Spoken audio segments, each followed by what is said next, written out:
நான் இந்த இந்த துறைக்கு அல்லது இந்த வியாபாரத்துக்கு தேவைப்படாதவன் என்கின்ற பொழுது என்ன மரியாதை எனக்கு கிடைக்குமோ அதுதான் சரியான மரியாதை. அந்த மரியாதை கிடைத்தால் போதும். அப்படிதான் இருக்கணும். ஏன்னா இந்த துறை எதை வச்சு நீங்க அந்த இடம் கொடுக்கப்படுதுன்றது யாருமே வரையறுக்கல. ம். இப்போ டாக்டர் செரியன் இருக்காருன்னா, அவர் இருக்கிறதுலே பெஸ்ட்டு ஹார்ட் சர்ஜன் அவரு. இத்தனை 1000 பேரை அவர் இதயத்துல கை வச்சிருக்காரு. இத்தனை பண்ணியிருக்காரு. அங்க போய் எஃப்ஆர்சிஎஸ் படிச்சிருக்காரு, இது படிச்சிருக்காரு.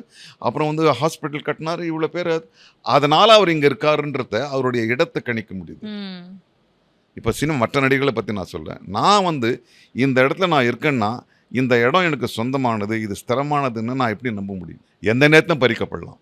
எந்த நேரத்துலையும் இந்த சந்தைக்கு நான் என்னதான் நல்லா நடித்தாலோ இல்லை எதுவாக இருந்தாலும் சந்தைக்கு சலிச்சு போகிற நேரத்தில் இன்னொரு நடிகன் தேவைப்படும் அவங்களுக்கு.